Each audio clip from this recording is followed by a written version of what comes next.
Des appareils électriques qui vous procurent un peu de douceur et du chauffage, donc ont la réputation d'être chers. Oui, et voilà du nouveau. Cet appareil-là, lui, il ne l'est pas. Pourquoi? Alors, pourquoi? Parce que vous pouvez tout simplement faire entre 8 et 40% d'économie. Ça veut dire que même si vous êtes un bon gestionnaire de votre consommation, si vous faites très attention, vous pouvez encore faire des économies. C'est vrai que l'énergie est chère, que le chauffage électrique, c'est propre, c'est pratique à installer, ça se pose partout quand on veut parce qu'il n'y a pas besoin de chaudière ou de tuyauterie, mais c'est un peu cher. Mais il faut savoir aussi qu'on a en France 11 millions d'appareils qui sont en circulation, comme on dit, c'est-à-dire installés dans les foyers, et qui sont des appareils d'ancienne génération, donc un peu vétustes, si l'on peut dire, ou en tous les cas extrêmement gourmands en énergie. C'est pour ça aussi que ça crée un petit couac dans la lecture des chiffres. Un petit couac.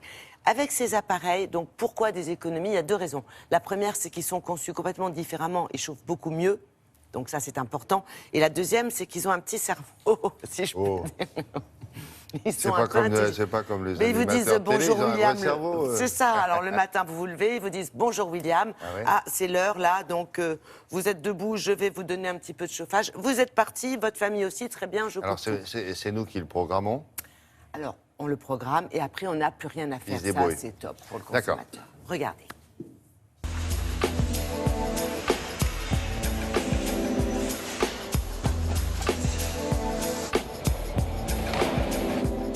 Ces nouveaux radiateurs permettent de garantir la température demandée par le client et sont équipés de deux corps de chauffe.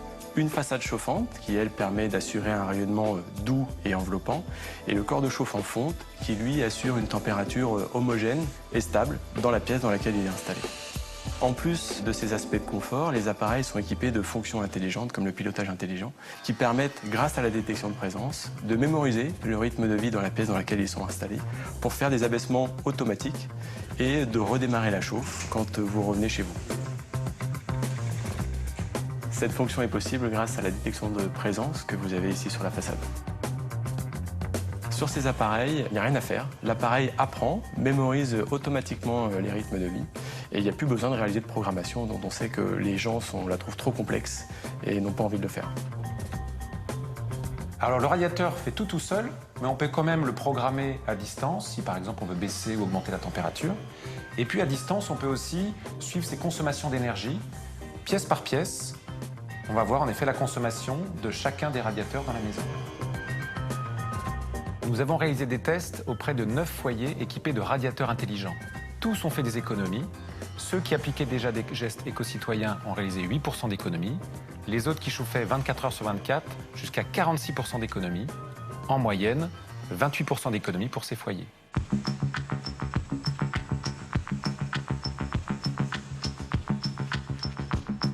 Un tiers des Français sont aujourd'hui chauffés à l'électrique. Il faut donc apporter une solution innovante et performante. D'autre part, les contraintes de construction de bâtiments ont beaucoup évolué ces dernières années. On a aujourd'hui des bâtiments beaucoup mieux isolés, donc la quantité de chaleur à apporter est plus faible. Et donc l'électrique, qui est simple à installer, il n'y a pas besoin de tuyaux, est finalement une solution qui répond bien à ces contraintes. Et en plus, elle n'émet pas de CO2. C'est formidable ça. Il sait quand il y a quelqu'un, vous l'avez programmé pour, quand il n'y a personne, il ne chauffe pas. Il ne chauffe pas. Ça, alors évidemment, vous pouvez, mais ça devient d'une banalité aujourd'hui, vous pouvez tout programmer à distance.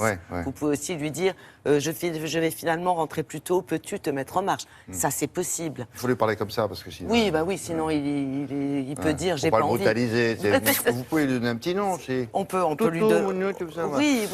Mais bon, c'est quand même un véritable progrès, parce que bon, effectivement, l'électricité n'a pas très bonne presse en termes d'économie d'énergie, mais il y a quand même des avantages qu'il faut rappeler. Et puis, il y a quand même pratiquement 30% des foyers qui sont concernés par ce type de chauffage. Donc, je crois que ça vaut le coup aujourd'hui de changer les vieux grille-pains, comme on dit dans le métier, les vieux convecteurs qui sont vraiment très énergivores. Bon, et au bilan, 45%...